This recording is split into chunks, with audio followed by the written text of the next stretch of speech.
Bienvenue sur Philosophe-Force. Dans un monde obsédé par la richesse matérielle, nous sommes constamment poussés à accumuler. Une maison plus grande, une voiture plus performante, le dernier téléphone à la mode. Mais est-ce que tout cela comble vraiment nos besoins profonds ou nous laisse-t-il toujours un peu plus vides? Cette course, alimentée par les réseaux sociaux et la publicité, semble parfois sans fin, comme si l'on cherchait à combler un vide intérieur. Mais est-ce vraiment ce dont nous avons besoin? Les grands sages du passé, comme les stoïciens, Lao Tse et même les philosophes des Lumières, nous rappellent que la véritable richesse réside ailleurs.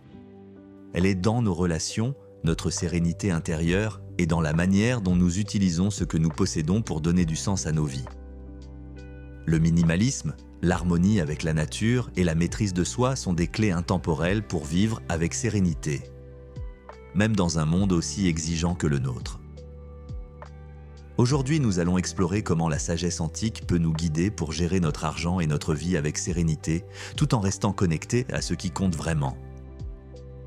Des principes simples mais puissants que chacun peut appliquer. Richesse et sagesse, gérer son argent et sa vie avec sérénité. Chapitre 1. La richesse relationnelle, se connecter à l'essentiel.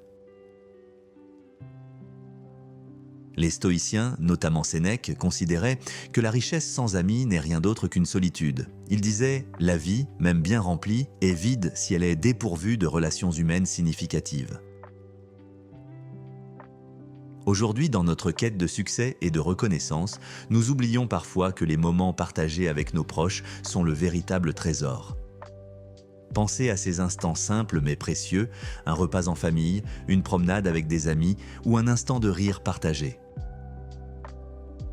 Ces moments, loin de tout matérialisme, nous rappellent ce que signifie vraiment être riche. Ce n'est pas l'accumulation de biens matériels, mais la profondeur de nos relations qui donne un sens à notre existence.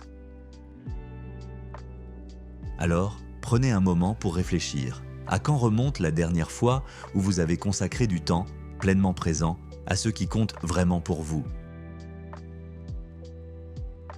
Souvenez-vous que la richesse relationnelle ne nécessite pas d'investissement financier, mais un investissement émotionnel. Parfois, la meilleure façon de réévaluer notre rapport à l'argent est de mesurer ce qu'il ne peut pas acheter. Chapitre 2. L'argent comme outil, pas comme maître. Pour les stoïciens, l'argent n'était ni bon ni mauvais, c'était un outil. Comme le disait Sénèque, l'argent est un serviteur utile, mais un maître dangereux. Ce qui compte, ce n'est pas combien vous possédez, mais comment vous utilisez ce que vous avez. Lao Tse, dans ses enseignements taoïstes, soulignait que celui qui sait se contenter est toujours riche. Ce n'est pas dans l'accumulation, mais dans la simplicité que l'on trouve la liberté.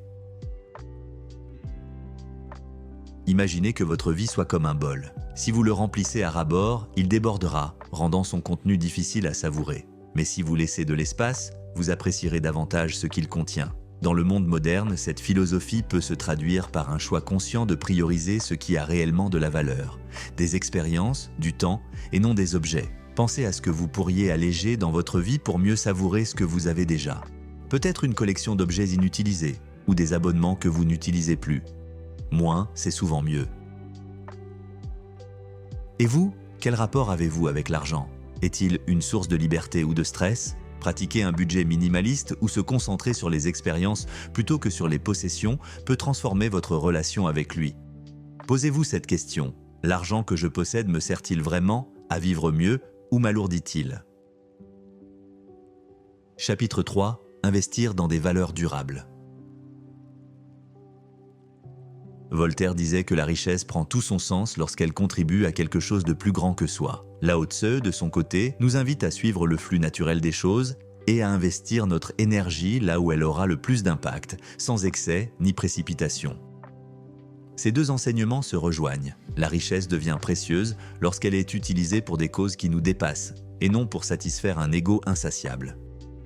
Pensez au jardinage. Chaque graine plantée nécessite de la patience et des soins constants. Investir, que ce soit de l'argent ou du temps, fonctionne de la même manière.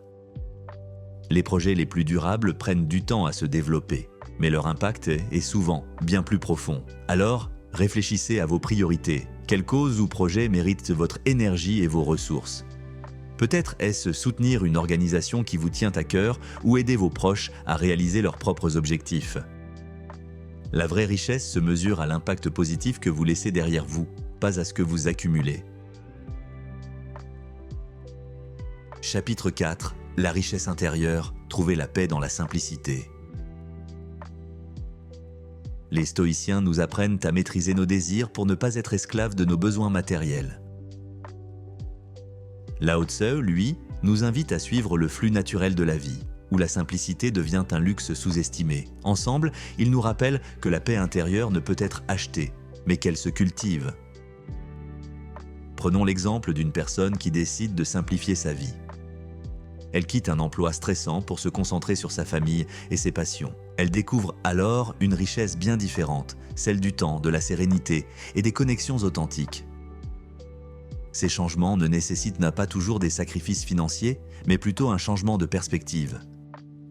Essayez de désencombrer un espace de votre maison ou passer une journée entière sans dépenser. Observez ce que cela change en vous. Ces petits gestes peuvent ouvrir la porte à une vie plus légère et plus libre. Souvenez-vous, la richesse intérieure est un trésor que personne ne peut vous enlever. Conclusion. Les stoïciens et Lao Tse nous rappellent ce que la richesse véritable ne se mesure pas à ce que l'on possède, mais à la manière dont on choisit de vivre. La simplicité, les relations humaines et l'harmonie intérieure sont les vraies clés d'une vie épanouie. Et vous, quelle petite action pourriez-vous entreprendre aujourd'hui pour alléger votre vie et retrouver l'essentiel? Prenez un moment pour réfléchir, partagez vos idées dans les commentaires et commencez votre propre quête de richesse intérieure.